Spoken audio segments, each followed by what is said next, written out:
I hereby call the Parks, Recreation, and Community Services Commission meeting to order on Thursday, January 23rd, 2025 at 5:30 p.m. Recording Secretary, can you please conduct roll? Roll call. Yes. Commissioner Diaz, Here. Commissioner Jagwe, Here. Commissioner Nelson, Here. Commissioner Reyes. Not present. Commissioner Wu, Here. Vice Chair Torres, Here. and Chairperson Herrera. Here. Records show that we have 6 members present. We have a quorum. Great. If y'all can join me in the Pledge of Allegiance, please.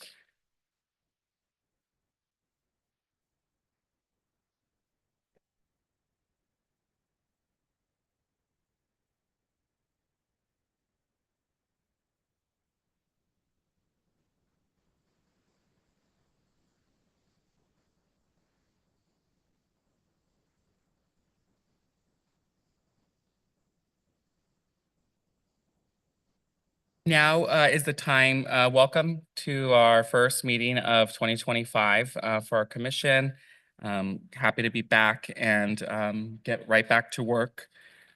This is the time of our meeting to recognize our employees of the month for Parks, Recreation, and Community Services.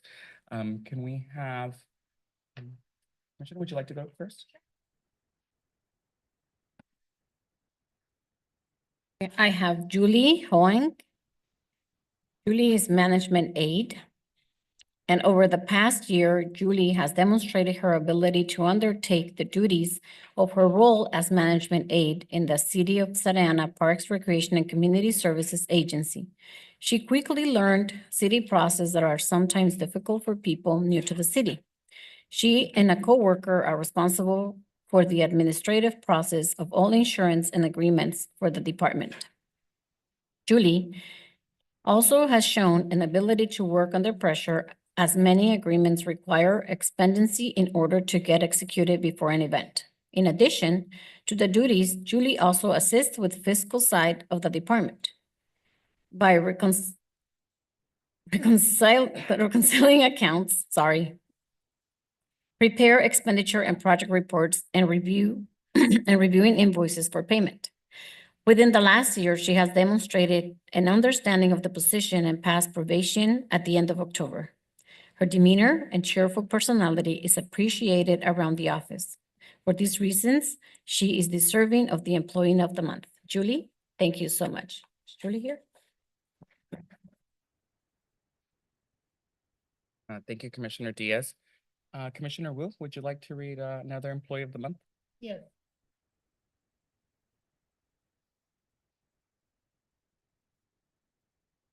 Employee of the Month, I'd like to recognize Ulysses Rivera. He is nominated by his supervisor, Maribel Silva.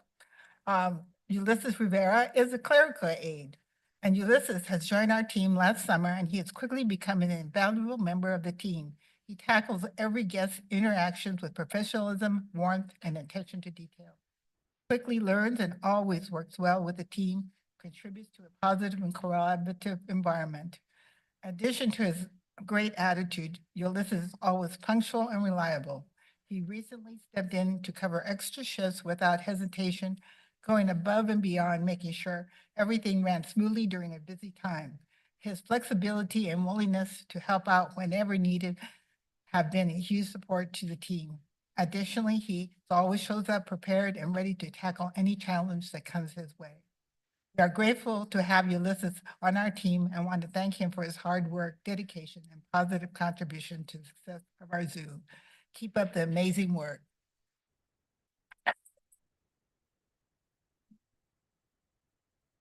Commissioner Jagwe, would you like to read the next Employee of the Month? Yep, will do. Well, next Employee of the Month, nominated by Supervisor Ethan Fisher, we have Gabino Aguilar. Gabino's a maintenance worker and has been with the city for 6 years as a full-time employee. So working with Gabino is always a pleasure. With his upbeat and can-do attitude, he strives to make the zoo a better place, not only through his direct action, but also through relationship building. Recently, Gabino has taken initiative to expand his project management skills, reaching out to and coordinating with vendors when needed. This approach has helped resolve a stubborn plumbing issue, procured needed parts for water systems, and added to the maintenance team's training catalog. He's always on the lookout for ways to learn so that he can apply that knowledge to future projects and resolve things in-house. Gabino goes above and beyond and recently came in on his day off to help troubleshoot an electrical issue.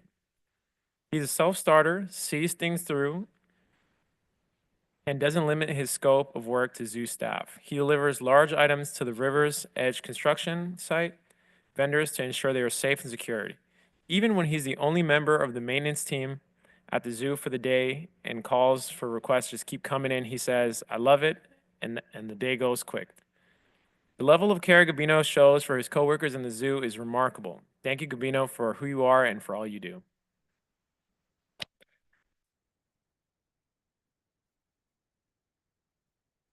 Thank you so much. Vice Chair Zacarias Torres, would you like to read the next employee of the month? Sure. Alan Duran is a program leader, part-time with the city for a year. I would like to nominate Alan Duran for Employee of the Month for his exceptional leadership skills and unwavering dedication to Garfield Community Center programming. Alan has recently taken up the lead with curriculum development and implementation for the Tecno Niños and Mariposa Park pop-up programs with assistance of other part-time staff. I would like to take a moment to express my gratitude for his outstanding effort and enthusiasm in helping to start new programs from scratch. Parents have expressed their appreciation for program content and look forward to their children's smiles and the arts and crafts projects they bring home. These projects are offered to youth ages 6 through 12 years of age. Alan has been a valued member of the PRCSA team for 1 year, and his growth as a leader is evident through his contributions to our center programs. He is always ahead on his assigned task and takes initiative when new challenges arise. His proactive approach ensures that everything runs smoothly, and he consistently exceeds expectations.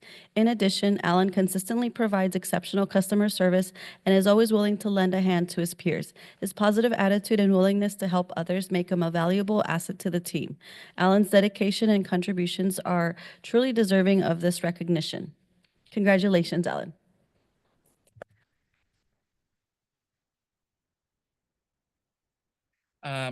Thank you so much for those recognitions.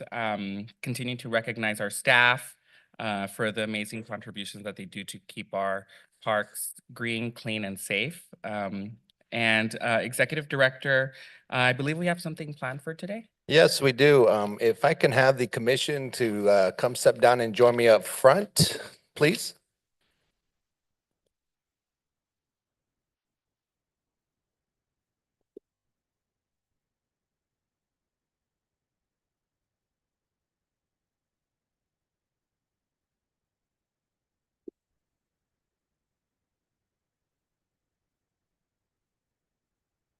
Well, as you guys know, listening on, yes, maybe, yeah, maybe short. I brought you guys down here because we have a special person in our audience today. And if I could have Mr. Jesse Soto come and join us up here, please.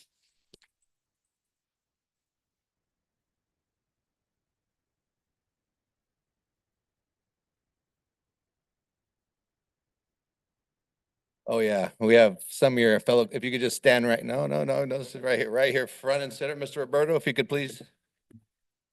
Hi, Jesse. Great to be recognizing you today. With this, the commission will be recognizing you today for your outstanding contributions to the city of Santa Ana. Today, we come together to celebrate the exceptional career of Jesse Soto, who began his distinguished journey with the city of Santa Ana in the winter of 1994. From the very start, Jesse dedicated himself to the well-being of our community, serving in the Parks, Recreation, and Community Services Agency. One of Jesse's most impactful roles was his commitment to mentoring at-risk youth through the Safe Haven Youth Gang Prevention Program. Through his guidance, he helped steer young people towards a brighter future, organizing transformative outdoor activities like camping and hiking. These programs gave teens the opportunity to explore their personal growth and develop positive life skills. Jesse's influence went far beyond the Safe Haven Youth Gang Prevention Program. He was frequently invited as a court-appointed guest speaker at youth retreats, where he inspired countless young individuals, including the founders of Suavecito, who credit him for playing a key role in shaping both their personal lives and successful business. Over the years, Jesse has earned the trust and the admiration of families throughout Santana, especially in the Santanita, Jerome, Logan, and Memorial Centers. He was dedicated to ensuring the needs of youth were met through the Pride program and developed other essential programs such as ceramics, after-school activities, and boxing, much of which continue to positively impact our community today. Not only has Jesse been has been a dedicated professional, but he is also a proud member of the Santana community. Jesse and his family have lived in Santana since 1969. They first moved to the Delhi neighborhood, followed by a move to 2nd and Flower Streets, where he has resided since 1972 near Angels Community Park. He attended Santana High School, Santana College, and later returned to work for the Santana Unified School District as a motivational speaker. Throughout his career, Jesse has remained deeply connected to the community, not just as a mentor, but a devoted family man, always keeping his family and the community at the forefront of his life. A proud father of 7, his family has benefited from the programs he helped implement and support. As Jesse approaches his well-deserved retirement at 31 years of service to the city of Santana, we celebrate your extraordinary contributions and the countless lives you have touched throughout your career. After retirement, he will be returning to serving at-risk youth with local nonprofits. Jesse, your dedication and passion for serving the youth and families of Santana will never be forgotten. Your legacy lives on in the community you've built and the future you helped shape. On behalf of all of us, we thank you, Jesse, for your exceptional service, your heart for the community, and the difference you have made in so many lives. We wish you the very best in your retirement, and we know that your legacy will continue to inspire generations to come. Thank you and congratulations.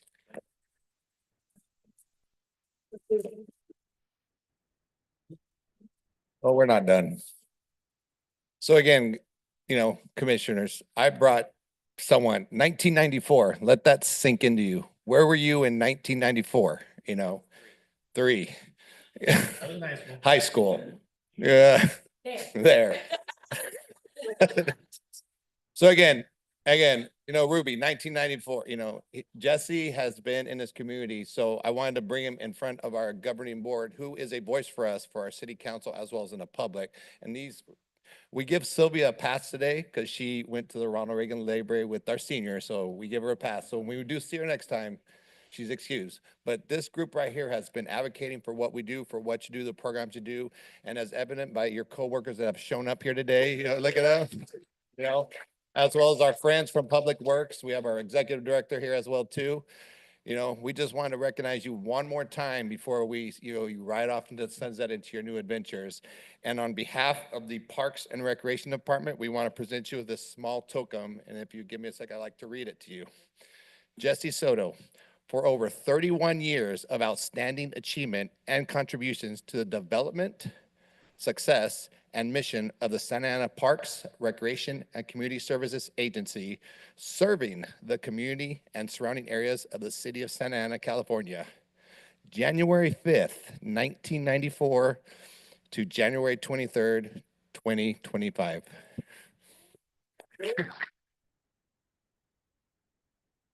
If you'd like to humble us with some words, Mike's yours. Yes. Again, thank you very much for this award. And I thank God for keeping me this long in the city and for continuing to have a passion and a desire to help our youth here in the city of Santa Ana. So again, thank you very, very much. Thank you.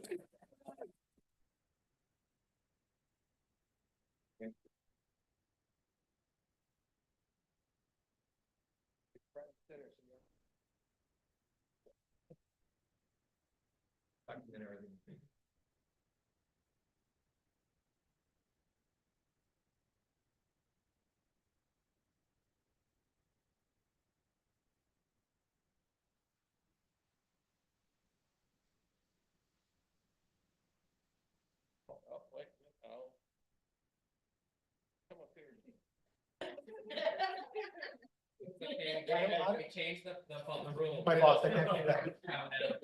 Too soon.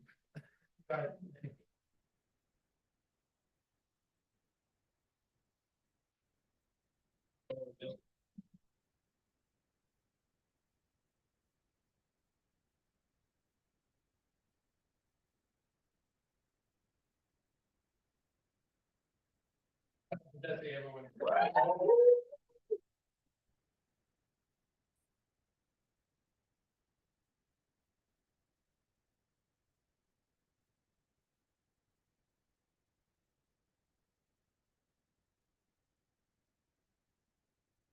we will get back to our meeting. Next, we have the public comment section. This is the time for the commission to receive comments from the public. We will not accept additional requests for speaker cards once we begin the public comment section. If you have not already, please submit your request to the recording secretary. Speakers will have 3 minutes to speak. For speakers on Zoom, you must dial *9 from your phone or click the button labeled "Raise Your Hand" now to be in the speaker queue once public comments commence. Recording secretary, do we have any public speakers in person? Yes, at this time, we have one in person, Great. Nina Jarek. Hi, thank you, Commissioners. Welcome to 2025. Thank you for the opportunity to speak. I know I'm a familiar face to many of you. My name is Nina Jurek, resident of Washington Square, Ward 5. And the reason I'm here is that we want to be top of mind. When the feasibility study is completed and we're certain that it will be shown that it's a great place, this plot of land, to have a park, we are anxious to have you take action in whatever form that will be. Quick review as to how we got here. This process started almost 2 years ago when we discovered that there's a willing seller, beautiful plot of land for a walkable park in our neighborhood. You've all visited it, you've seen it, you've all agreed it would be a great place for families and all of us to walk to. A willing seller, it's gone through quite a process.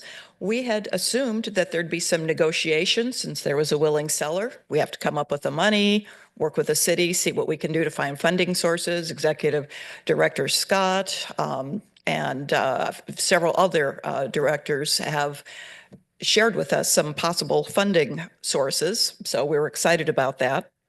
Anyway, then it was determined that a feasibility study would need to take place. Okay, where do we come up with the money for that? Measure X funding, $100,000. It's there. Feasibility study was put together. It was been submitted. It's been massaged over and over and over, as I understand it, as we understand it, for months now. So we're anxious to get it out to bid. It is not out to bid yet. I know that that's nothing that you have control over, but we want to be top of mind for you when this takes place. Please, we want to work with you and all other city officials to get this developed into a park. Anyway, that's why I'm here. However we can best work with you, please keep us in mind. Any ideas, any resources? Washington Square desires that walkable park. We've got a great opportunity for it. Thank you.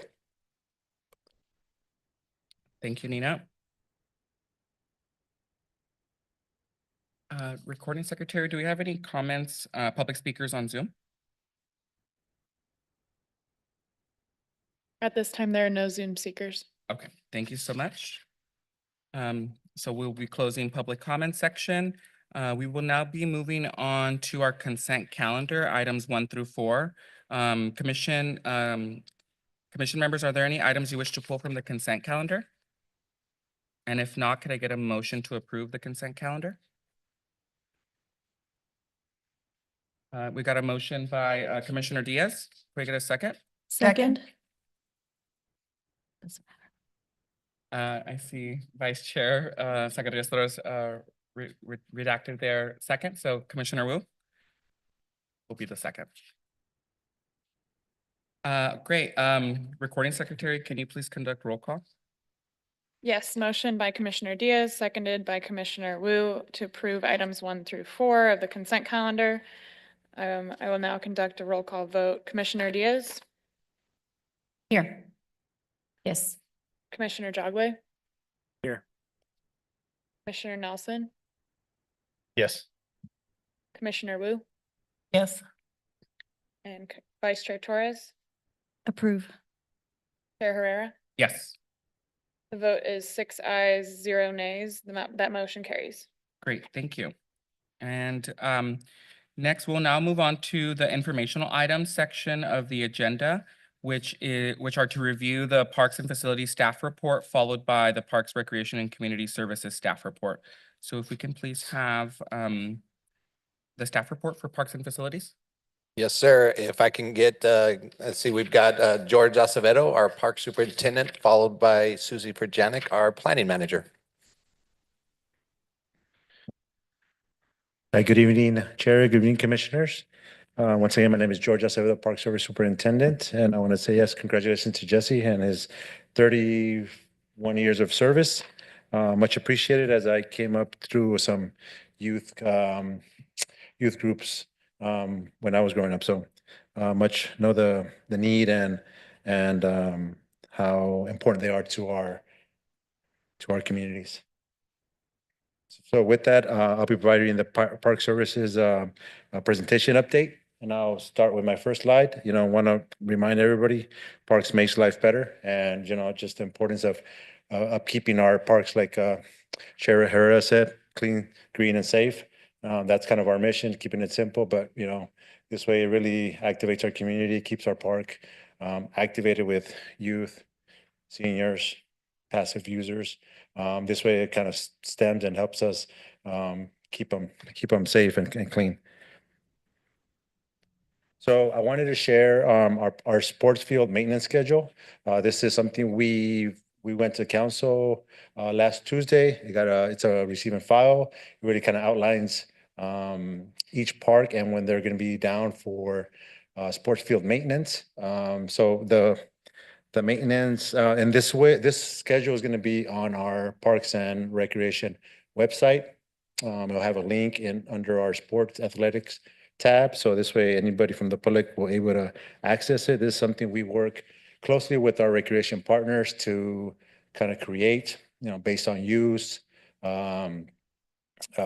sports, the users, also the kind of turf that we have out there, when it's probably the best time to renovate the turf and to make it successful. So I'll really want to talk about kind of the process. Up on the screen is Grisette Park, which is under renovation now. So with that, I wanted to take the opportunity to kind of, you know, talk a little bit about what does sports field maintenance, what does it entail, and all that gets done kind of behind the scenes when we shut down these fields. So as part of that maintenance, you know, it's detaching the grass, it's aerating the turf to allow for more oxygen to come into the soil, overseeding, adding some topsoil, and then finally letting it rest, allowing the grass to germinate. So all this is done within 2 months, which, you know, we've been efficient. Prior to 2023, it used to be a 3-month process. We've gone efficient, so we've reduced the amount of time that it takes us to renovate turf, just because it allows more time for the public to enjoy the fields. So while they're under renovation, although Grisette doesn't have a baseball field, but the parks that do, we also take the opportunity to do some infield maintenance. The infield maintenance comes with a laser grading, bringing in some infield mix if needed, touching up the pitching mounds, the batter box, you know, the baseball pegs, whatever. And then, you know, the most important thing is it's always, you could tell when we're doing a great job, is the division between the infield and the outfield. If that's level, that means, you know, I think we're doing a great job. And this picture, that's kind of what we're doing now. So we take the opportunity of the field maintenance. We take opportunity to do any other improvements to that park or to the field that is required. Here, our in-house general maintenance team is also, when the field is down, if we need to relamp the sports fields, in this case is Cabrillo, we took the opportunity to go around and change out our burnt out bulbs or do some kind of maintenance on our light pole. So this is our team out there changing out or making repairs to the light poles. In addition to our sports maintenance, we have it's called casual field maintenance. This one doesn't come with hard closures in terms, like, you won't see no fencing coming up, but it comes with a lot of you know, adjusting of irrigation heads, overseeding,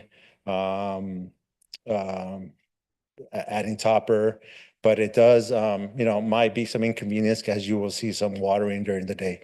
But it's all in good faith to then, as you can see it before and then after of the casual turf. So that's just another program that we have in our main park services team. So as you know, Santa Ana winds have been in the news the last couple of weeks. We are also, susceptible to some of the damages caused by them. Although we've been very good at some preventive maintenance by grid trimming a lot of our parks to prevent some of the damages. I just wanted to show you guys a little bit of what kind of we've encountered, and our guys have done a great job of going out and cleaning up the debris, making the park safe and accessible to the public. And this is another example of some of the damage that Santa Ana winds caused.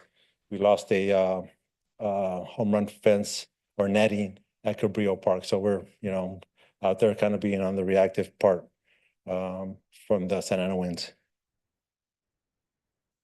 And with that, that concludes my portion of the presentation. I'll pass it to my counterpart, Susie. Yeah, I'd Commissioner, like if to- we have any yeah. questions for Mr. Acevedo, let's trying to get get away those with a out question. first before we push him over to Susie. Now I'm good. Yes. Any questions for our park services maintenance? Any questions for our superintendent? I saw Commissioner Diaz first.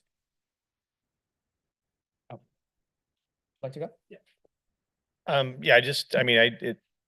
being involved in youth sports in the past and stuff, I know the importance of make sure that things are maintained and as nice as possible. One of the issues I think they encountered in the past, and I just want to make sure that, can I get your feedback on it? Is there enough, are you guys telling the leagues how far in advance do they get told that this maintenance is gonna happen? I know generally we did it in kind of trying to be the peak season or whatever, but 3 months was a long time, you're right, because that's usually Yeah. pushes into something, right? So Right. 2 months is probably a little bit more bearable. What's it like now? Are you guys So experiencing? for it? example, we've put out the schedule now. It's open to the public. The leagues have been notified. Outside of Grisette, the next renovation is in March, April.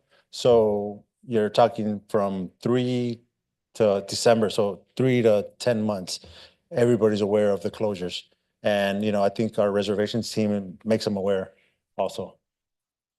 Yeah, so when we're developing the field schedule with our friends at Public Works, we do take into account all the leagues. So when we are issuing permits for our adult users and youth users, they are aware what parks will be closed and under renovation, so they're not hit with any surprises. So that's Yeah. why we try to put this out as early as we can, and we get together way before we start meeting. So for example, if we're giving out permits, from January through July, we have this done already. I think they met in October. October last It year, was in yeah. October, so we have it done by November. We start notifying leagues so they know they can start putting their schedule together. So it's done way in advance. That's great, because in the past, I think it was a bit different. They Yes, didn't have it- funds to do it, so it was kind of like, Exactly. if there was something, we better do it now, or, Yeah, I hear what you're saying, but yeah, I think we've become, made the process very efficient. And I think, putting it out, having it at council as a receiving file, and then actually coming through with the renovation has been, a big improvement in our parks. I've been in the parks quite a bit in the last couple months, and I must say they all look great. I've seen some really nice turf and overseeding, like you said. Yeah, It's yeah. like, shouldn't be green this time of year, but it is, so thank you. Thank you. Commissioner Diaz? I have a quick question. You mentioned Reset Park. I was not aware. Is that city property? I thought it was, for some reason, I thought it was the district area. I'll look. So with that situation, the city owns the park, Uh-huh. and that road that goes into the elementary school there, that is the school district.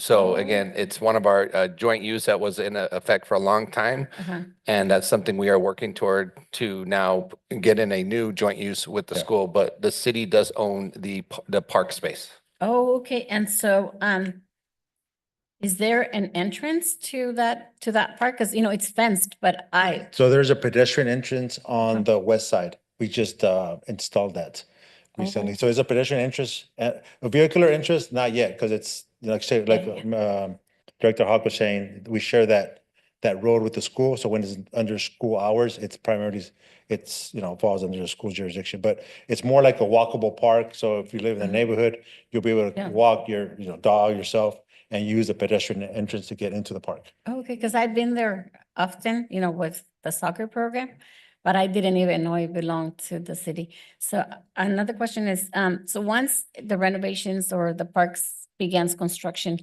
would it still be fenced out and would it have like the Gerardo Moy Park, like hours of operating hours, or how would it be? So you're talking about, The Grisette? Grisette? Yeah, the it's Grisette, gonna, because it's gonna be like any fenced. other parks, 6 to 10.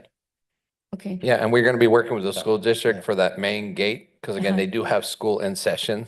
And like I said, one of our long-term plans there is to, reach out to the community. We're going to be having meetings at the school Okay. to what we envision for that park, whether it be maybe adding its own parking, some amenities, sports light, there's going to be anything on the table for that park, because it's a great piece of land. So there are plans for us to start meeting like that, but at the meantime, we'll be working with the school district to, get that park open. And, hopefully they'll be okay with 6 to 10, which are no park hours.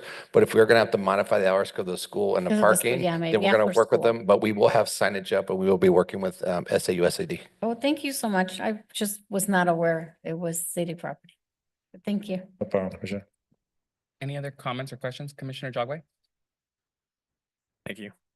Yep, thanks for all you do. Also wanted to kind of tag on to what Corey was saying. The parks look great.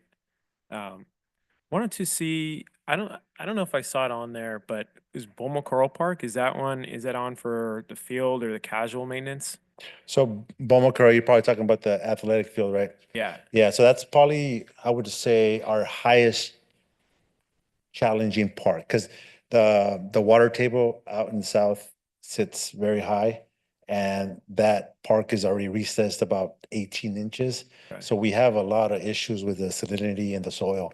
So very hard to grow any turf. So I know we've been talking about, how do we either convert it into an artificial field, import some soil. So, I hear you when you're talking about Beaumont Corral. Is it Beaumont Corral? No, I'm talking about Lily King.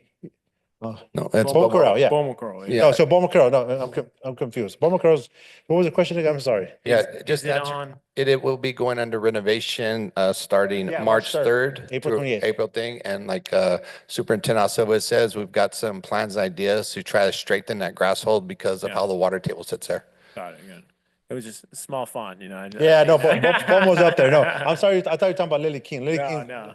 So yeah, let me back up. Is Lily King is probably, like I said, our most challenging Okay, park to okay. renovate. But Beaumont Corral, I think we do a pretty good job Yeah, of it maintaining that park.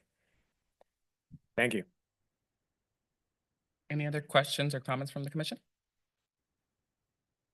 Superintendent, I did have a question. I also was, similar to what Commissioner Nelson said around the notification. Are there like in-person postings at the park? I know it was like a quick turnaround for Jerome Park and kind of the library there.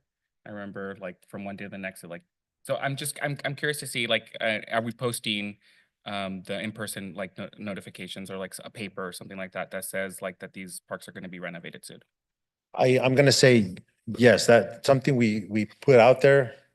Do they stay up for a long time? Probably not, but we'll make sure to keep replacing them as they get torn down or whatever the case may be. Yeah, so I think we've laminated some signs where we have the dates, field closed down for renovation on the fence. That would And be I great. think, I know, you're talking about the library project or just any field renovation in general? Yeah, like I yeah. know that it was like the notices to kind of for folks to kind of that it was happening, like quickly transitioned. And so I don't know if folks got notice Gotcha. for that transition was happening. And so I have seen some of the notices that the transition is happening, for instance, at Cabrillo Park when they were Yeah. doing the renovations there at the field. So I encourage you. Okay, I encourage you more will do. to and thank you for answering. Like it's already public, so folks can already know Yeah. now ahead of all these other dates. So thank you for that clarification. Yeah, just for also clarification, like Superintendent Acevedo said, it is on the website. And if you go to every one of our parks, all our park signs have two QRL codes on there. One is for parks information that takes you directly to our website where it will show what he's going for. And then of course, the one's for the My Santa app. So if people just take their phone, scan it, and they go to our website and they go to field closures, they will see that other information. I know Susie's been working on getting our parks projects, we're updating that almost daily. We've got so much going on. So all the information that we want to put out to the public, we are getting out there as fast as we can. And Georgia's team do a great job of, letting us know. And we've been more active and visual on social media to, let them know what's coming. Yes, I have seen those posts. So yes, thank you. Thank you for that. I also had a question, rather a comment on I've seen like like for instance Eugene Grisette Park. Yeah. Sadly I don't know who Eugene is, and so it would be great to maybe have some of this information public or like on our website, a list of all our parks with when these parks were named, who is the person that is being honored. So we already have that. We have that, or we don't. Yeah, so that is something we are working on. That's something Susie's teams we are putting together. But when we do open up Grisette Park, there is a plaque there behind her that gives a little bit of history about Eugene Grisette. That is actually original from when the park was made. So, but what you did ask, that's something we are working on, and we're trying to think a way how we can do it to all our parks, maybe with a QR code behind our signs that they scan it and it'll give you history. So that's something we are working on. Nice. And I know some parks, like for instance, Rosita Park is just named after the street. So, but there's other parks with a bit of history. So, Susie, I'll probably work with you to maybe get a presentation on some of this stuff. No. Yes. Okay, great. And then thank you for updating us about the calls for service that you have received for the Santana Winds. Do you have a sense of like how many calls for service you have gotten since? Well, we're still kind of in the middle of it, so I could come back maybe after the season and then provide an update. Any like major damage outside of like the photos? So like I said, we've done a good job of doing some preventive maintenance and trimming a lot of our parks to prevent some of these major failures.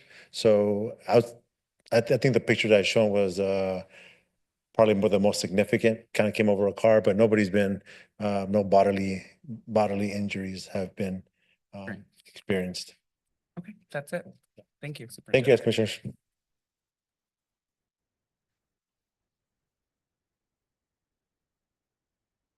And now coming up is our Susie Furjanic, our manager of planning, but she's got a fancy title now. So here she is. Not yet. Commission Chair Herrera, commissioners, good evening. It's so nice to see you all again. So in park planning, we look through two lenses, or we kind of operate under two lenses. One, current planning, which is current planning and advanced planning. And current planning are projects that are in the here and now. They're usually fully funded, and that's primarily what I've been coming to you and giving you updates on. There's also this advanced planning arm that we are trying to get more and more involved, because it does take a long time to get a project to fruition. So we want to have those long range brainstorming sessions and visioning to get things kind of queued up so that we can, keep all this great stuff happening. So tonight I do have a couple of slides that are current planning, but I also have a few examples of the advanced planning exercises that we're going so that you can see what we're up to. So this is current planning. Our new park at 10th and Flower Street. I'm sure you're all aware that the street closure in cul-de-sac is now underway. The notice to proceed was issued for January 7th. We've got a great contractor that we're working with, and they're really making some great headway. Our goal is to wrap this up and roll hopefully into the park construction. For your information, we have to go through a planning process to do a general plan amendment and a zone change. We're going to be having a sunshine meeting on February the 11th. There's going to be some notifications going out probably next week about that. I believe we're going to have the meeting at Willard Intermediate School. And then following that, we'll be going to the Planning Commission and then City Council as part of that process.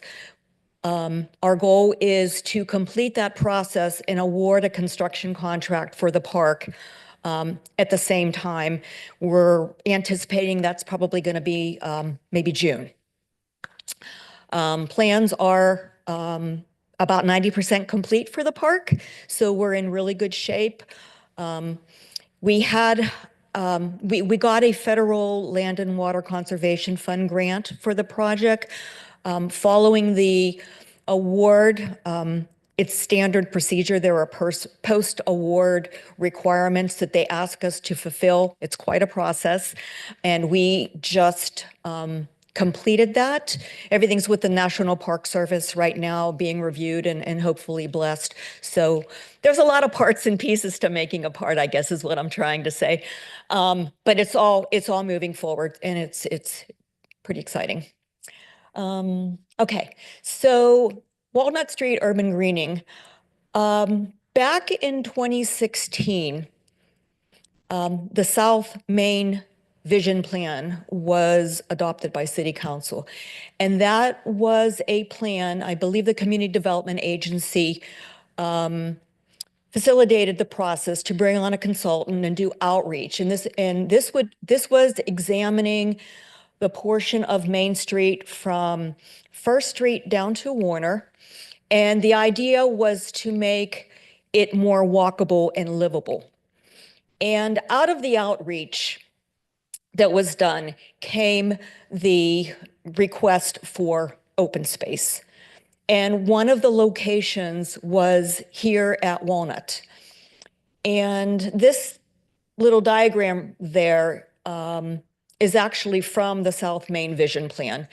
And what we did was we submitted an application to the state, California Clean program, and we got $2.2 million to implement this. We just kicked off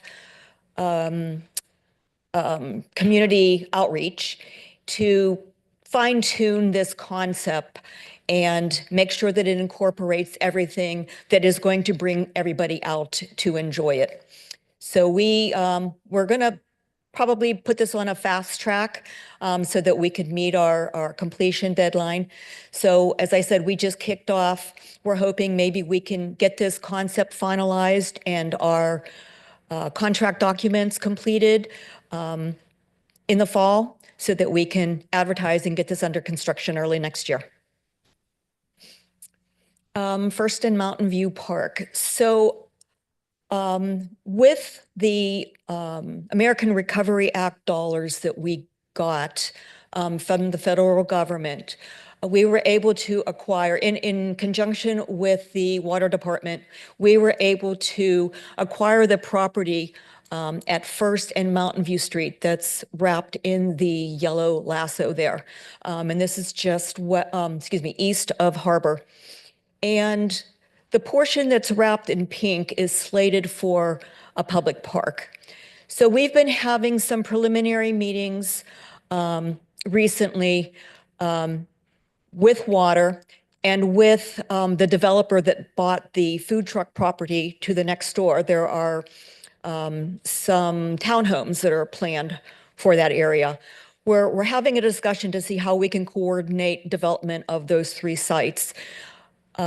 We have the program figured out. We have a landscape architect under contract to help us through the concept planning process. And we'll be doing community outreach for that. And then once we have a rendering for a park, that's going to give us the ability to go after grant funding. This project's going to be appealing to a granting agency because most granting agencies right now are looking for cities to add park space to their community. Grisette Park, George talked about that a little earlier, as did Hawk. Modifications happening right now to make it more usable during typical city park hours. In park planning, we're looking towards the future. This is a great piece of property, 6.5 acres. This is a community park-sized piece of property. There are a lot of possibilities here. So we want to take this through a planning process with the community with the adjacent schools, with the school district, to see what are the possibilities here. What type of amenities would the community like to see in this park? What would they come out for? It's a fantastic opportunity to develop the site and really make it a destination and more usable. So we just, we have a landscape architect under contract to help us with this concept planning. And we're looking to start the community meetings probably later this month or early in February. The Bristol Recreation Corridor. Where there, as you probably are aware, there are a lot of vacant parcels along Bristol that resulted from the various widening projects that have happened over the years. And in trying to be creative to add open space to the community, especially in the central part of the community, there is a big gap there. We're looking at ways that we could possibly utilize those parcels to provide open space. The parcel that's 1, 2, 3 from the top, we've been working with our stormwater management, the NPDES department, and Craig Foster, he has secured grant funding to help develop a park, but also a stormwater capture treatment project. So it's really exciting. We have been partnering with Craig and his team more and more. I want to say it's starting to become just something that we do with every site now. There's opportunities to build, to leverage all of our efforts to advance, to put forward a project that's going to advance both of our missions. So it's really exciting stuff. We just opened bids on this project and they're being reviewed, and we're hoping to see this under construction within a couple of months. Concurrent to that, we're looking at the property up Bristol and Pine, Bristol and Myrtle, and to the south, Bristol and Edinger, to see what possibilities might be there. And, we only have those 4 areas highlighted, but we're looking at the entire corridor. We want to look at the whole corridor, city limit to see what opportunities there are and how we can tie them all together. So opportunity for linear parks. We'll see what we can come up with. So just wanted to let you in on what we're looking at there. And same thing along Warner Avenue across from Delhi Park. With the Warner Avenue widening, there are remnant parcels on the north side of the street that remain. So we're looking to see, is there a possibility that we can maybe turn them into linear parks, activate them, maybe develop some sort of a relationship with Delhi Park? And then along with that, we did some long-range kind of wishful planning. What if we were to get the Armory back? We have a joint use agreement with Monroe Elementary School right next door. What if we were to work together and somehow reacquire that Armory and turn the entire Delhi Park Monroe school campus into one big giant open space park recreation opportunity? So these are studies. We had been going out to the community and having discussions. Here's a couple of preliminary concepts that resulted from those meetings. So we're just exploring what could be.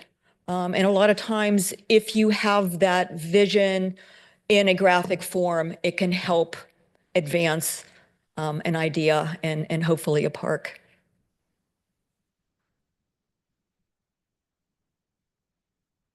That concludes my presentation for tonight, and I will be happy to take any questions. Thank you. Was trying to call you by your title, manager, Virginek. Any questions for Susie from the Yes. commission? Commissioner Wu? Yes, I really like the Bristol Vineyard Parks because initially 25 years, I haven't been here too long, but at least 30 years ago, when they widened the street, they were focusing on modern day, and they said they were going to do all green down Bristol Street. But as they were going down Bristol Street, they kind of ran out of money. So I've been disappointed, but I'm very glad that I'm highly support. It gives it a better, even with the homeless person, it looks better with the green area and the trees. The only thing that's happened is they've taken out the bushes, which makes it a softer neighborhood. It doesn't seem so, it's cooler instead of hot. And it looks much better. It makes the neighborhoods look much better. I myself would like to see it a little more going down from First Street to all the way down to 17th Street and 17th Street all the way right now. I think there's a little bit of Linyard Park off of Santa Clara. And which really looks good. So I'm very glad to see that kind of vision being presented. So I'm a very big supporter of that. So thank you very much. Thank you. For it. Any other questions? Commissioner Nelson and then Commissioner Diaz. Commissioner Diaz? Susie, thank you so much for giving us such a great PowerPoint. It's, I like to see pictures and color. And I wanted to ask you in regards to the 10th Street and Flower Park. You have it in your plan to include sunshades for this particular park and the Yes. future parks? Yes. Okay, thank you. And then on the Walnut Street Urban Greening Project, I had the opportunity to be at the Pacific Park Neighborhood Meeting where they talked a little bit about the project, which, you know, I think is fantastic. It's great. I wanted to see if there's a way that that you guys can put together like a community forum and invite the neighborhoods like Henninger Park and downtown Savannah, just invite the neighbors just to see if they can give input as to, so they don't feel left out. Yes, absolutely. In fact, we have, I think, 3 meetings planned, the first being in the beginning of February. Okay. And we just had this meeting actually at 4:00 today, where we talked about, yes, Pacific Park Neighborhood Association, but let's do a half mile, 1 mile radius Yes. around the park to make sure that we capture, everybody within a, 15-minute walk from the Yes. area so that we get more input and more visibility. Yes. Because ultimately we want people to come out once we build this. And I think it's great and it's going to be really helpful because, it's a small area, but it's going to help a lot in, my neighborhood and also the adjacent neighborhoods. I also have another quick question. You mentioned about First Street and the new park on First Street. You mentioned might be a park in front and the back will be townhomes? What's that? To the east will be townhomes. To the south, to the back will be the water department. I believe they're Oh. going to need to build another PFAS facility. Okay. I would just, it just came to my mind, developers have a lot of money. And since, the park will be right next to them and there's going to have the townhomes, is there's any way that you can approach the developers and to them giving some type of, I don't know how you would call it, donation kind of thing, because that's going to increase property value the moment they actually put it out in the market because the park will be right next to them. Yeah. There will be more than 50 units, so they will be required to pay residential development fees. Huh. So, But besides that, maybe asking for a little more. I mean, they're actually building a park that's not costing them. Usually costs a lot to build a Yeah. park. especially in a brand new community. I'm telling you, because I do real estate, so I would definitely, if you like the public to come and ask, or I'll be more than happy to. Absolutely. and We'll ask. explore that. So much, Susie. Commissioner Nelson? Yeah, my only question is, so the greening of Bristol and some of these walkable parks, are these gonna be, this add up towards our total park space that we have? Yes, it will So help. even the greening on Bristol, is that, will there be walkable paths is what? Yeah, yeah, yeah. Walkable paths, places to skate, playgrounds, fitness on- areas. On Bristol there, do you know how many acres roughly that could potentially be? Oh, total. Shoot from the hip. Uh,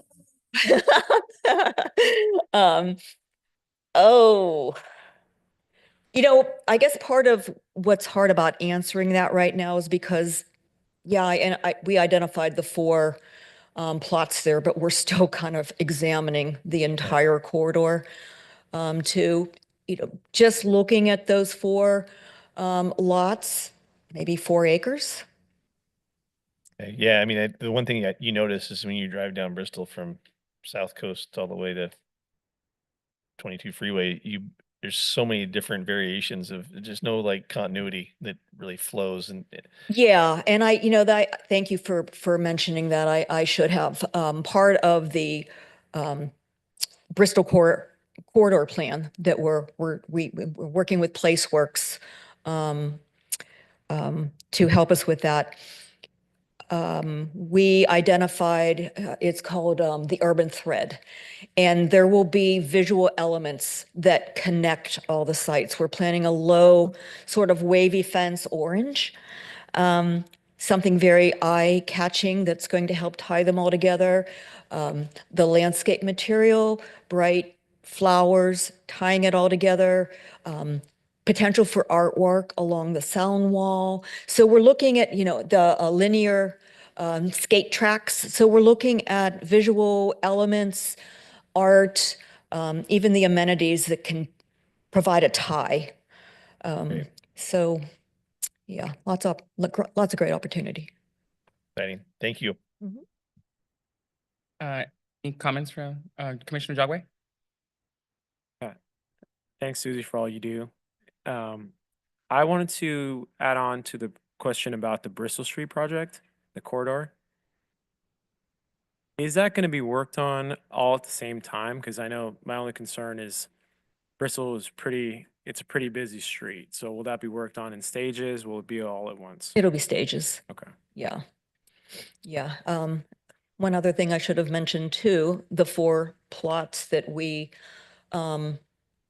showed on that aerial, even though we're looking at the whole corridor, we did submit a grant application to the U.S. Environmental Protection Agency. I believe we asked for about $18 million. It was a big pot of money, and we thought we're going to go for it for the 4 properties. But they're in various, it would be in stages. It wouldn't be all at once. And probably what you're going to see, George's team and our team working together to transition where we have property, it's vacant. George's team is going to come in and get it started so that people can be invited in and start to use it. And then we'll look at further long-term, more permanent development. Did you finish your comments, Commissioner Jagwe? Yes, that's it. Thank you. Commissioner Nelson? So that's pretty much what you're talking about, what you did at the 10th Street Park. They kind of went in there. Exactly. It looked great. I'm like, shoot, that, it became kind of the local dog park, really. It did. And everybody, my neighbor was like, oh, they're getting rid of my dog park. I'm like, I know. "Trust me." But now you can get across the street safely. So, Washington Square. yeah. Thank you. Vice Chair Zacarias Torres? Hi, good evening. I know that we are partnering up with the neighborhood associations to get community input, but can we also do maybe some social media posts, because not everyone not all the residents always attend the neighborhood association meetings, but if they see that it's a topic that they might be interested in, they'll probably be more likely to attend. Definitely. One of the other things that we're going to do is do postcard mailers.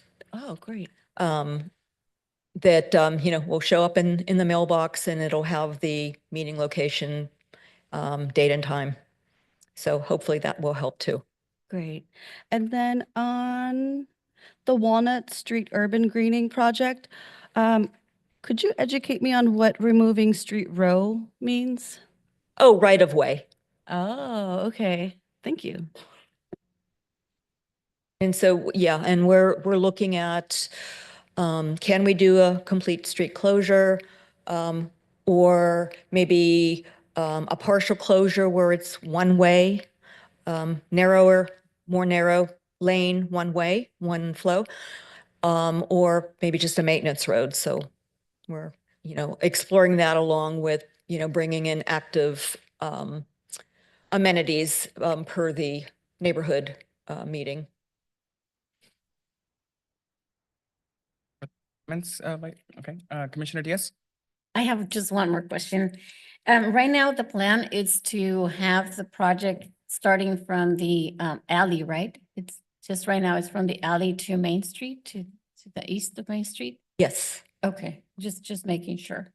Because if you're looking forward to obtaining the whole street, there's an area, like a parcel that's been vacant Mhm, on the mhm. northwest Yeah, corner of, right I know behind- exactly what you're talking about. I've been salivating over it. So yes, I was thinking, that's, if you need resident, to come and input and ask the city council, I would be more than happy to come and ask if they can allocate a little bit of budget. Okay, you're on. Thank you. Commissioner Nelson? I love your enthusiasm, but I also love the fact that the 10th Street project and even the other one, we're kind of going outside the box of being the norm. Like, hey, well, we can close this street here. It doesn't really impact, actually probably helps traffic flow, makes things safer for pedestrians. All the overall factors that you're bringing to the table, I think, are exactly what we need for our parks and our spaces going forward from a city, as a city. It's great to have great, beautiful green parks that are perfectly square and everything, but reality is, let's use every little bit we can get Yeah. and make the best of it. So Yeah, thank and you. I really want to thank our director, Nabil Saba, for helping us make that happen. Now that everyone's gone, I can go. Susie, thank you so much and the team for the work that you all are doing. The comment that I have, kind of echoing, part of, I've been going to some of these outreach events at the Delhi Center. I was there when the public was kind of giving input. I would love to be invited to the First and Mountain View Park. That's right up my house. And what it got me to think about was, well, at the Delhi event, it was interesting that folks were kind of timid about asking for a lot of money. And I was like, hey, over there, Memorial Park, they got like millions of dollars, right? For like, and it's great. I'm glad that we're like, so I think like you should feel comfortable about like wanting to have more green, clean, and safe spaces in our city. And so I was like, just in terms of like the equitable distribution of funds that we have across our city. So I just wanted to thank you for like the engagement that we're doing around that. When I'm thinking about in terms of the comments, part of the commission's role is to make recommendations either around policy or procedural changes to Parks and Recs. One of them is maybe like our engagement. I know where Sunshine Ordinance kind of overlaps with how we can, like there were so many strategies that we had listed. What's been confusing is kind of having a consistent outreach method for our planning. And I think we're doing a lot of great, but something that can be wrapped up for like future planning. What was mentioned, like folks mentioned surveys, social media, the mailer idea that you mentioned.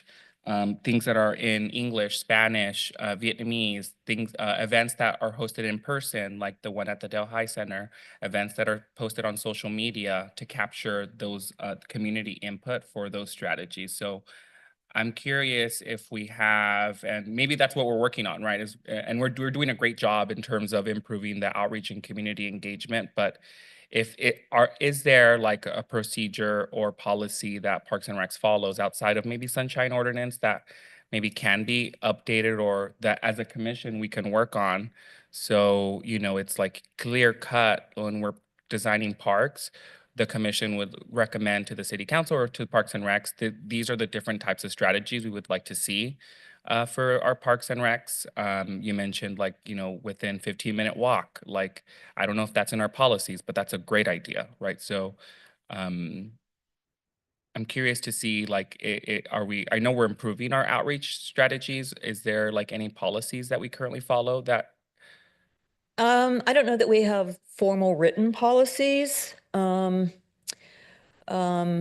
Standard operating procedures, yes. And they're constantly being, revisited and refined. And so, yes, we're looking at that right now to see, and I know we've had some changes within Public Works, and our public information officer recently left us. So we have to do things a little bit differently in the interim until we get a replacement. But I'm sure once we get a replacement, we're going to be, continuing to look at our processes, our coordination and collaboration with Parks and Recreation, and see what is the most effective way to, put this out on social media, put this on our websites, flyers, postcards. I know one of the other things that I want to do is develop a survey card, like for a suggestion box, something really cute with some graphics on it. Leave us your input for people that are too shy to speak up, or maybe that don't think about things right away. Here, you can write it on this card. We're going to leave this box here for you to put it in.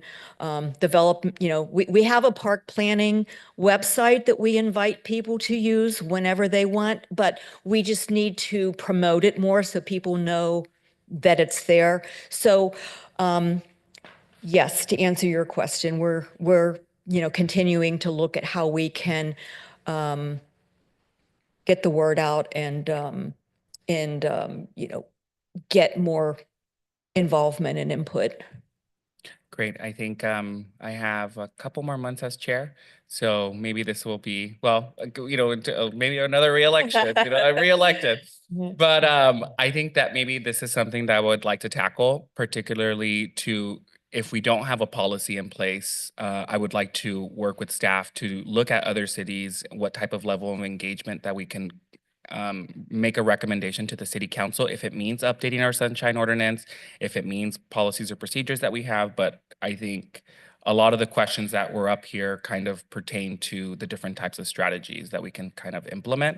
And if we have something on paper that is like clear and dry about how we do it, I think, and we're working towards that. So I don't want to like saying that we're doing a great job. I just want to make sure that it's. Get it across the finish line. I'd love Yeah. to work on that. Great. Okay. Yeah. Yes, Vice Chair Zacarias. I'm sorry, I'm looking at the map for the Walnut Street urban greening. Mm-hmm. I'm looking at the Google map view of it, and I see that there's cars parked there. Mm-hmm.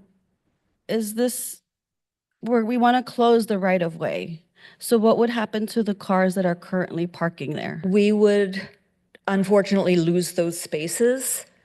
I want to say there's about 6 of them. Yeah, not ideal, but you get a park. Okay. So, Commissioner Diaz? And then regarding parking, how has it been with the Gerardo Moet? Because I know that we took out that alley that people were parking in. mhm. Have there been any complaints regarding the parking that was I Mhm. have not heard anything, no. Okay. Yeah. Right, but people are still parking there. Commissioner, are you done, Vice Chair, Secretary? Great, great. Commissioner Diaz? Okay, so in regards to the Walnut section of it, the parking, it's for the businesses that are there. So it's usually just the businesses who are around there. So it's usually empty, but it's a good place to go park the extra vehicles that you have in the neighborhood. But it's usually what we have, the problem that we have right now. We have vehicles there that don't move at all the whole week, and they're full of trash and stuff. They only move once a week, sweeper day. We love comments, yes. Commissioner Nelson? I really liked your idea about the comment card, because I think what gets lost a lot even in the outreach, you can reach out as much as you want, but if people don't read those and don't look on social media, or don't just skim it, you don't get the feedback you really want until you're at the point of like no return. Like, we've already got this all done. Like, well, I have a great idea, so at least you can kind of set those parameters and get the input. If you want to check a couple boxes, put some in, that's a really good way to kind of, I think, capture maybe a deeper level of understanding what the community really needs, versus, because in any community, you're going to have a handful of people that are truly, really involved. And, their vision may not be exactly what everybody else's is, but they may be the only ones speaking up. So that's a really good idea. So thank you for that.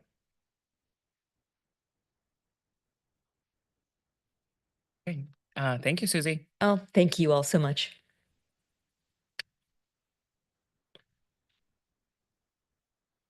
Next report we'll have is Parks, Recreation, and Community Services Staff Report. And guys, if I can bring up our Deputy Director of Parks, Recreation, Community Service, Tim Pagano. Good evening, Chairperson and Commissioners. Nice to be with you. Happy 2025. Just to kind of build on what Susie was saying, if you look at the new Cultura, there's a collaboration as far as all the park projects. There's a full 2-page layout there. And again, like Susie was mentioning, the continued refinement of how we engage our community for our park spaces and informing them early and often of those opportunities and the projects that have actually been completed. And, that's one of the things that I really enjoy in working with our park services, park maintenance team members, colleagues. We get to see that the sneak previews and everything, and we're happy to bring them to you. And actually, recreation and community services are the benefactors of those park spaces. So we get to go out and program and provide services to the community after everything is said and done.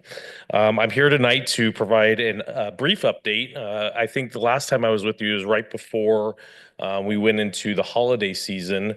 And so typically, or at least the last 2 years, that's been a pretty busy season for Parks and Recreation because we've hosted the Winter Village Ice Rink outside, but this year we did not have it. So our team in Recreation Services was really excited to be able to actually enjoy the holiday season. So, usually around this time, November, December, is a kind of a re-energizing time for Recreation Services. But we do still have programs that are going on, and I'm here to provide some highlights for you over the last month since the last time I was before you. So in our athletic section, our youth boys basketball program has started and is continuing. We have 465 boys that are signed up for our youth boys basketball program. Through a valued partnership with the Los Angeles Clippers, they provided everybody with custom jerseys and shorts that were provided to each player. So that's something that we're really excited about with regards to our continued partnership with the LA Clippers, and we're very thankful for their support. Coming up, we have a highly anticipated All-Star Week that is scheduled for February 1st at Godinez High School.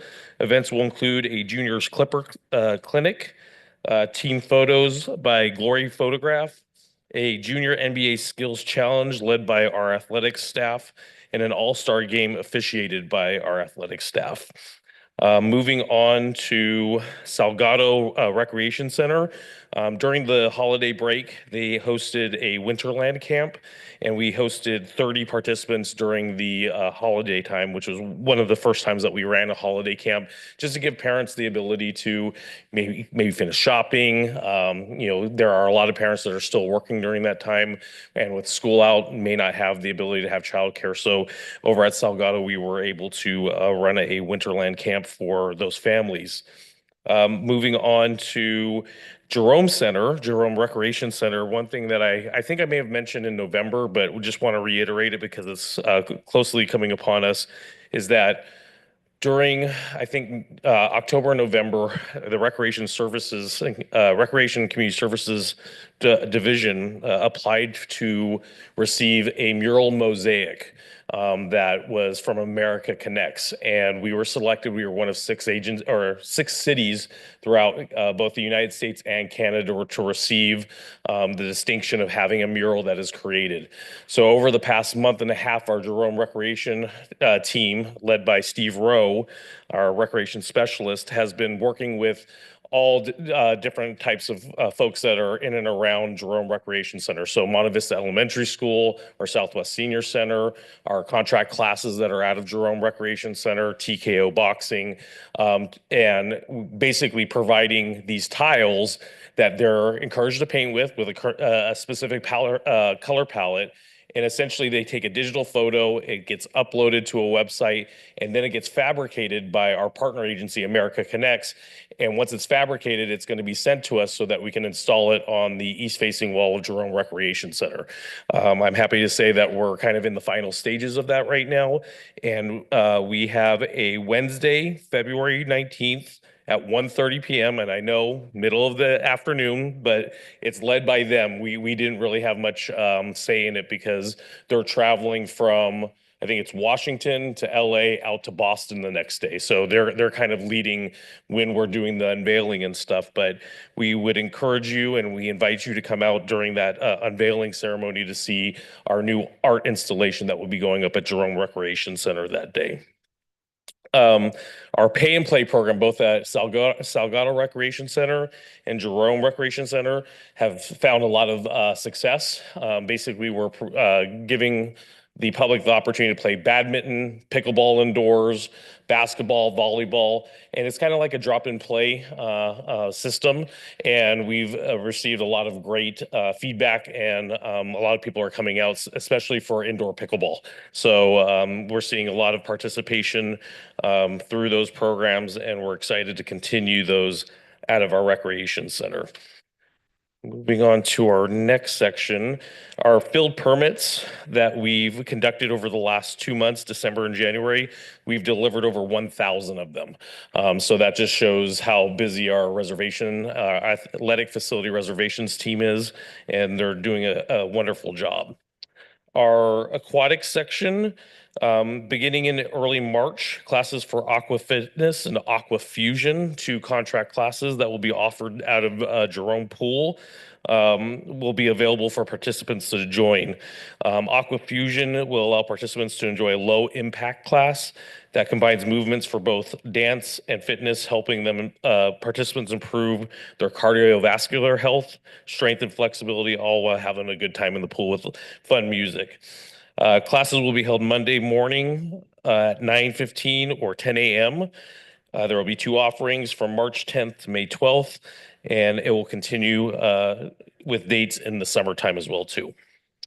For our community engagement section, I'd like to applaud them in their efforts for our latest edition of the Cultura. I think it looks great. A lot of great pictures in there, a lot of great content for our community.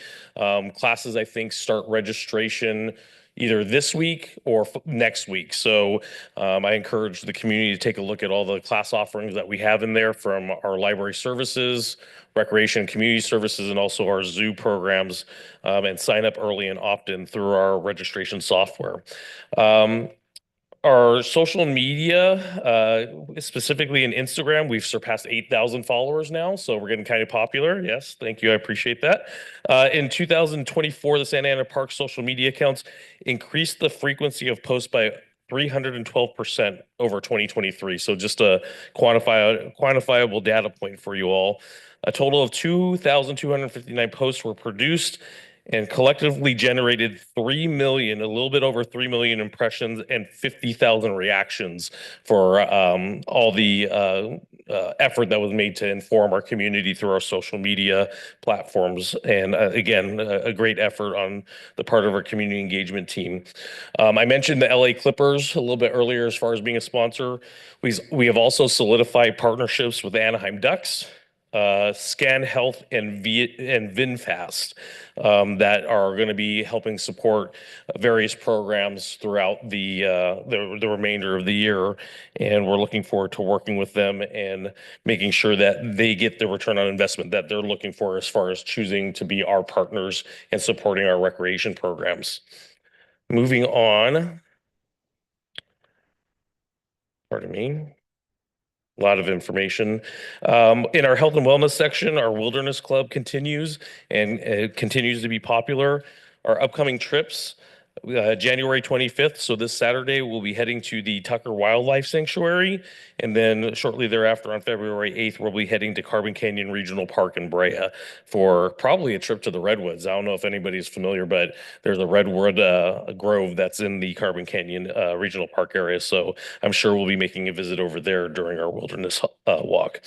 Our senior section, I believe Hawk mentioned earlier that we took, I think, over 100 seniors to the Reagan Library today, which was really exciting. I mean, obviously it's a little bit of a trek out to Simi Valley, but they got in during the time where they were actually doing a display of the Dead Sea Scrolls. So that was pretty cool for them to be able to go out there. They traveled out there on buses. Admission was paid for our seniors that were there and also boxed lunches for them while they were on the trip. In terms of programs and services, our in-person congregate lunch meal program continues to be popular. At our Santa Ana Senior Center, 841 meals were delivered, and at Southwest Senior Center, 1,054 meals were delivered with 67 participants per day during the months of December. Our lunch distribution program, 210 seniors were able to receive lunch at Santa Ana Senior Center and 132 at Southwest Senior Center. So our lunch programs are very popular with our senior population. For special events, I'd like to invite all of you to our TET Festival, our second annual TET Festival in collaboration with Library Services. This Saturday, January 25th, from 1 to 6 p.m. over at Centennial Park. We're going to be having over 50 vendors, live performances, cultural exhibit, and 8 food vendors are planned, in addition to fireworks. Cross your fingers as long as the winds cooperate with us. We are still in the forecast, there's about 10 to 15 mile per hour winds. So all within normal range, but if OCFA deems it to be a little bit too hazardous, then we may have to forego the fireworks show. But I think everybody will be understanding of that, especially if there's that wind that may be present there. Out of our youth and teen section, on December 13th, our Garfield Community Center and the team there, which included Jesse Soto, and let me just extend my congratulations to Jesse as well. They hosted a family night, a toast to togetherness from 6 to 8 p.m. and there were 71 registered participants that attended that event. Pardon me. And then moving on, I think I'm almost done here, gang. Our teen excursion program. So on December 7th, we took 50 teens to Disneyland. And again, as I mentioned before in our previous reports, this isn't just the first 50 kids that sign up. We actually encourage them to give a little to get a little. And so essentially we take a look at how many hours of service that they've provided to either our programs or other programs that can be verified. And based on that, they get priority registration. So we try to make an effort to encourage our teens to give back to the community in some way, shape, or form. And then this last Saturday, we went to the Pantages Theater and we saw Wicked. 50 kids, 5 staff. They had a blast. They said it was packed, but again, the experience of going to the Pantages Theater is something else, and probably experience most of our teens don't, under normal circumstances, probably wouldn't have the opportunity to. So we were happy to provide that experience for them. And with that, I'm happy to answer any questions that you may have. Thank you so much. Any questions from the commission? Commissioner Diaz? I do have a quick question. Sorry, I ask a lot of questions. In the teen program, is it first come, first serve, or do the teens have to be a part of any volunteer programs through our centers, or how does it work? It's better to be a part of the volunteer program, because like I said, we want to make sure that it's just not, I'm signing up as fast as I can and I'm benefiting from, being able to be first in. We really want to encourage them to give a little to get a little. And so that's why we've developed the volunteer program that is growing in size. And again, we provide them opportunities through our programming that we host out of recreation. So again, it doesn't take much. I think it may be 16 hours over the course of a quarter to qualify to be identified as somebody that would be given priority registration. So I think to answer your question, be a volunteer. If you are and you do the hours, then you're going to get priority registration. However, if the excursion doesn't fill up, which again, Disneyland's going to fill up, I was surprised about Wicked. I really was. I was like, okay, yeah, we can give it a try. But again, filled out relatively fast. So, I mean, again, what do I know? I'm just old recreation person. But, again, if there are spots available, then it would be on a first come, first serve after priority registration has taken place. Would it be possible if you could create a small, either a post on Instagram, or it could be shared on Facebook? Some kids, would want to participate, but I want to give the right information as to, I would recommend that you volunteer on this program, or have something that says volunteer opportunities for teens. So they'll know a little bit more about it, because I just thought it was first come, first serve.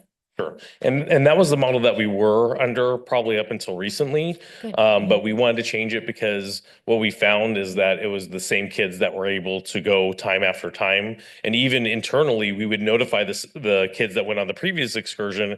And so we wanted to give the opportunity for a variety of kids to be able to participate, and then also at another level of being able to, volunteer to get that priority registration. But I'll make sure that we do some social media posts with regards to our volunteer program. Because the high schools now are required to get, the teens are required to do volunteer hours prior to graduation. So that would also help them obtain those hours, as to also having fun at the same time. Of course. Okay. Congratulations on increasing your followers on social media. We're very excited. Great. I saw Commissioner Nelson. Yeah, I mean, seniors have to have 200 hours of volunteer hours, and I've got 2 seniors in my house, and they're both stretched to try and figure out how to get those hours. So I think if you put it out there, they would, even through the schools or whatever, you'll have plenty of people wanting to help out in some way. Yeah, I think one of the challenging parts for us in our volunteer program is that our peak hours are during summertime. So again, not a whole lot of kids want to come out during their time off and everything, but there may be some, especially those seniors that are looking to fulfill their 200 hours. You probably know full well. Commissioner Jogway? Yeah, I got 2 quick ones. First, I love all the programming. I think it's great. What is the first one? What's the Santa Ana Clippers night? So Santa Ana Clippers night, in our partnership with the Clippers, they put on a Santa Ana night where tickets are discounted. So very similar to the Ducks, I think we're going to have 2 opportunities in February and March where they're going to provide discounted tickets, and we'll probably follow up with some social media posts where residents throughout the city can access that and actually get a discounted price on tickets for a game. And what we're going to do, I think we're actually, they will put us in one section. So they'll actually recognize that it's Santa Ana, night and all that type of stuff. And hopefully we have a good turnout so that we can show the Ducks that we're supportive of them just as much as they're supportive of us. Got it. Thanks. Of course. How will they verify it? Just through your address, or? I think it's through the link. So, I mean, again, as far as verification and everything, I mean, I doubt anybody from, I don't know which Stanton, right? I don't think Stanton's maybe looking at our social media. I don't know. We've got 8,000 followers now, so maybe they are. But yeah, you'd have to follow the link to be able to access the tickets that are for Santa Ana night. Second one, I think it's great that the fun run I see on the front, it looks like when, you know, parents and friends, they can all get together and do something. Is that the first one or that's the second one, I'm assuming? We've actually been running it, I think, from 2019, if my memory serves me correctly. Okay. So the first few iterations were supported by Revive funding, but because of its increased popularity, we actually put it into our budget. And so the last two have been under the general fund budget that we've been allocated by council and everything. So this year is going to be taking place on May 17th. So I think information may even be in the Cultura as far as, you know, getting ready to sign up and start heading in that direction. But yeah, we're really excited to bring that back. How far is it? We do a 5K, we do a 10K, and then we also do a fun run for youth that are a little bit younger. So the little guys that can go down and run on the Santa Ana field. So yeah, we're excited about that. Awesome. Thanks, Tim. You're welcome. Vice Chair Zacarias Torres. Hi, good evening. Good evening. I thought it was 4. No, sorry, this will actually be our fifth. We have, We, yeah. the but we Santa already Fun had Run, 4 in the Yeah, past. 19, 22, 23, 24. This will be 25. Oh, Yeah. Good point. Yes. Mhm. Shouldn't include 2020. Thank you. Yeah, they didn't do the fun run here in We didn't have 2020 or 2021. I'm looking at the future planning list. I don't see Juneteenth on there. Are we still going to have Juneteenth? So that's something that we're currently in discussion with our current administration. Those are discussions that they've brought to us with regards to some of the shortfalls in the budget. And so that's going to be coming to the mid-year budget for discussion at the council level. So we're kind of waiting and seeing what our direction is as an agency based off of kind of what they're seeing from the budget and the current budget situation. Okay, thank you. I think I will make comments. I wanted to thank you for the great work that you all are doing in relationship to the events. I'm interested in the TET Festival this weekend. I know it's so in terms of commissioners, you know, attending or for parking or just I want to just clarify that on that part. I think just letting you know I will be attending. If there's any other commissioners there that expressed interest just for parking directions. Yeah, I'll send you guys out an email tomorrow with a map. Like I said, we were just clarifying everything with, like I said, with the potential of some weather out there. Like I said, we are changing it up just a little bit, but it is on plan to go. And like Deputy Director Pagano said, the fireworks, we will be working with OCFA for that. But you will have an email from me first thing in the morning where you guys will be able to park, times, and all that. Great, thank you. And thank you on the great work for the Cultura magazine. I made it in a picture here at the Wilderness at Bolsa Chica when I went to go visit. It would have been last year, or the year before, but it was great. I had recommended the binoculars that the youth is holding to our library of things that I recommended they have more of, and they do have more. So thank you. Yeah, Commissioner, on that comment, just, you know, what I want to highlight with, you know, with Tim and Corey and her team is if you look on the front, that little gold sticker we put on there, you know, that is an award-winning Cultura magazine. So we are very proud of our team, of what they do. You know, and the guy right behind me, Hiram, you know, he's a big part of what we do. And it was recognized, and everything in there there's nothing Photoshop. Those are real pictures taken by either our team or from the community that they submit in, and we're very proud of what we do there. So we want everyone to be proud of that. And I just can't say enough about how great our team has put this magazine together and how popular it is becoming. Yes, hats off to you all. There was the Wicked. I've seen it myself, the movie 3 times, but and the play. But How was it? you can hit rewind on the YouTube and hear that again. There's I organize in the city of Costa Mesa. I work in the city of Costa Mesa, and they have a partnership with the Segerstrom Center of the Arts, and they offer nonprofits tickets to some of maybe like some of the shows that aren't doing so well, or I guess there are not enough ticket sales, and so maybe that's a partnership that we Sure. can work with them to get free tickets for our Parks and Recs and that we can offer to our youth. I know I take advantage of that to offer those programs to the Costa Mesa youth that I work with. So just wanted to share that. For movies in the parks, I know it's a little bit more advanced. I just wanted to, have you thought about like maybe where in Ward 3 or like what parks? I know last year, it was, I think, the first year was at Santiago Park, and then the second year I don't recall. So I'm curious if you have any ideas about where in Ward 3 you're thinking about. You know what? I think while we are in advanced planning, I'm not sure if we've identified what parks and we're going to be showing the movies in the park yet. However, we do strive to put at least one in each ward. So if there's any recommendations, the only thing that I will say is that we try to hit parks that have ample parking. So I think at one year we did Edna Park, and that's kind of like a linear park too. And so it was kind of a weird setup. Although I think we had a great turnout. We tried to make it to where it's easily accessible either by foot or by driving in, because we do want them to be, a little bit regionalized and everything like that and accessible. So, but if you have a recommendation, I'd be more than willing to pass that on to our special events section. Perfect. No, I'll check in with Councilmember Lopez. Okay. And ask her where the best location might be. Sounds good. Yeah, just for we've been at Portola and Cabrillo with our movies in the park. So we've been at both those parks and since I've been here. And again, I believe the Santiago was the other one. But like Tim says, we look at parking and sometimes we look for where we have a school that has ample parking because our movies in the park are very popular. So they are in advanced stage. And I know we have been talking about it, but we do try to spread it around the city so that everyone has a chance to do it.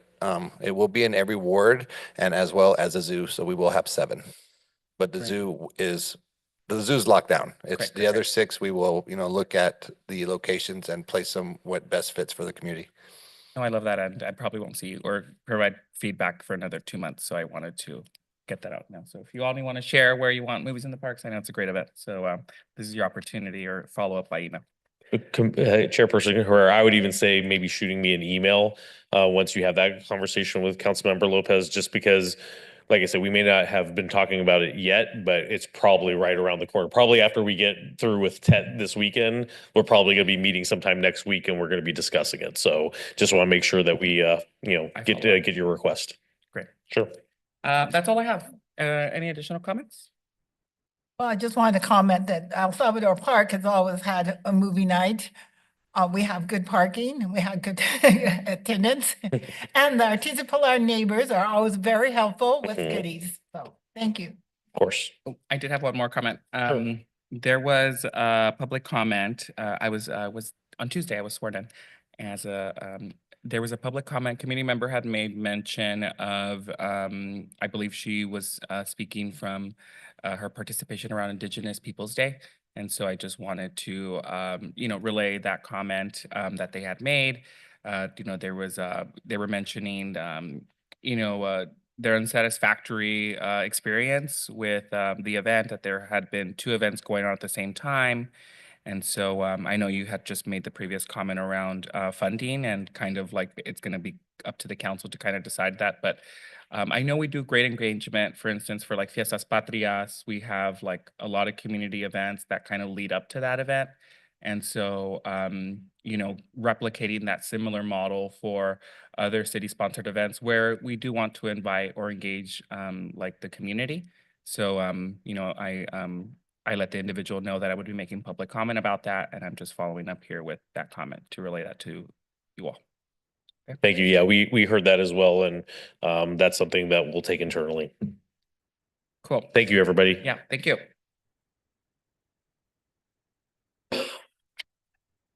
Okay. We will now close the meeting with any closing comments from the commission. Commissioners, Commissioner Diaz, do you have any closing comments? First, I want to thank everyone like every department for everything you guys are doing. Everything's looking great. The parks are clean. Things are being taken care of. I use my Sarana app and things get taken care of right away at the parks also. But I also want to, extend a huge thank you to whomever's writing grants. I mean, and writing the grants and getting the grants, this is something that, it's helping out everyone, especially the parks and all the different items that need to be taken care of. I mean, I'm very happy to see that we're moving forward and it's, I'm just amazed. So I just want to thank you. Great. Commissioner Jagwe? No comments? Okay. Commissioner Nelson? Just to reiterate, thank you guys. I think the programming and parks and everybody, it looks fantastic. So continue the good work and, let's stuff as much space in parks as we can within the city and keep striving. Thank you. Commissioner Wu? I just want to thank you. Yes, really impressed with all the programs that just going on and the hard work that just going on and the extra. I was really thrilled with Susie and the linear parks that might be going down Bristol Street, which is something I've always been wishing for the last 30 years. And also I like my participation with movie night at El Salvador Park, and the neighborhood association would work with that. Also, I would like to participate with the Sunshine workshops that you're having, because I like to see what is some of the ideas of the different parks, because right now in our Tijipular, the OC Connect is taking surveys or workshops on putting a linear park and pedestrian along the street, along the streetcar. And they're asking people, and then we're kind of lost. We're not sure what exactly we would like, and the residents in the community, if they would have showed us some designs or different designs, I would have liked that much better, because it's so abstract. And which areas could we like things that better? So I don't know, are you guys working with them, or is that going to be separate with the Orange County? I'm not sure. We will look into that because I'm not familiar with it. The OC, it's the Yes, OC Connect they're project. doing a pedestrian trail through there, and they're doing workshops through the neighborhoods and pop-up workshops. And I didn't know how they were working with the community. I'd like that to kind of coordinate with Park and Rec with some of the designs, and I'm kind of lost of what could be done because they really haven't illustrated or designed some urban compared to country. What could be put there? What areas would need more of a walking trail versus playground or that type of thing? So if you could look into that for me. We sure will. I mean, one of the things is it's a county-driven project. So Oh. we have been invited to give some input, but not to the degree that if it was a project run by our group, that we would be having community workshops under our normal process that we do. I think they're still in the engineering phase of how they're gonna, as far as how wide it's gonna be and where it's gonna go through. But it's been shared with us that once they get to the design phase, that's when they'll re-engage with the city, specifically Parks and Recreation, to where we'll have some input as far as what it looks like and what's the use of the trails, whether it's DG or a bike trail or a walking path, that type of stuff. So I don't think we're there yet. They've been out at a few of our events to where they've held kind of a booth that is providing information on OC Connect, but I think we're still in the early stages of that project. Yeah, I think the neighborhood's kind of lost because we're not quite sure what would be a country walkway versus an urban walkway. And the concept is so far away. Sure. So, but I was seeing so much of Susie's ideas already put there, and then I could see what I like. And I like, as we've been talking, the sunshades are very important. There's certain areas that would need that. Where other areas, there's more trees and things like that too. So that was coordinated. So I just wanted you guys to know that I was working with them in the workshop, and that we really need more help in getting the designs to understand that. So, and that's all. Well, and thank you very much for your help and the designs. Thank you. Vice Chair Zacarias Torres. Good evening. Happy 2025. I only have 2 comments. I'm looking forward to seeing the My Santa Ana app translated to Spanish and Vietnamese. I know it was approved a couple city council meetings ago, so I'm just waiting for the rollout. And I also hope that we can continue to have our Juneteenth event, our citywide event. I know we have a lot of Black history. We still have a lot of Black residents.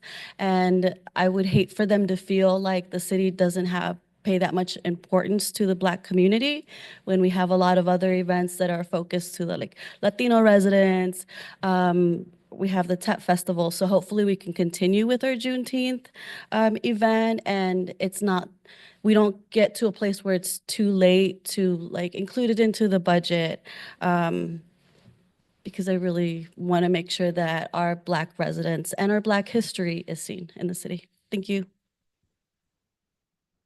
I have for my comments, I wanted to share that we're working, Councilmember Lopez is partnering with OC Habitats to host a park cleanup this Saturday from 9 a.m. to 12 p.m. at Santiago Park. I welcome you all to join us to clean up the park. I also wanted to share about ICE activity. And there's been a lot of scare in the community around immigration here in Orange County. If, undocumented or not, we have constitutional rights to not be searched and seized without a judicial warrant. Many times, immigration does not have judicial warrants. They have administrative warrants but that don't supersede your Fourth Amendment Constitution to be unlawfully searched and seized. So make sure that, you have the right to remain silent. If you do confront an ICE officer, please contact the OC Rapid Response Network who verifies ICE activity. There was a lot of scare that they were at the Home Depot. I've been responding to calls that they're in Huntington Beach, that wasn't the case, that they were in Westminster, that was a smog check, that they were in Anaheim, Buena Park, and Costa Mesa today. And that was different law enforcement agencies, but nonetheless, continue to report any sort of ICE presence in the community. You can call 714-881-1558. Or visit the OC Rapid Response Network on Instagram for some of this latest information. Those will be my comments. Executive Director, do you have any comments? Yeah, just want to again welcome you guys back to 2025. And like I said, our next meeting, we hit the road to our Santa Ana Senior, just right down the road. So we're excited for that. I just want to let you guys, if you guys have not, always, go visit our Santa Ana Zoo. The transformation going there is unbelievable. Our River Otter project is getting so close. And, want you guys to go out there and see it. So a lot of great things happening there. And we're already starting to schedule our AZA certification. We're targeting July to get the certification back. And also, as Deputy Director Pagano said, we hope to see you guys out this Saturday at Centennial Park, TET Festival, 1 to 6. I will send you guys all the details, like I said earlier. And other than that, just want to, thank you guys for your love and support for, the team and everything we do. Great, thank you. And thank you, Commissioners and Executive Director. The next Parks, Recreation, and Community Services Commission meeting is scheduled for Thursday, February 27th at the Santa Ana Senior Center at 5:30. I hereby adjourn the commission meeting at 7:17.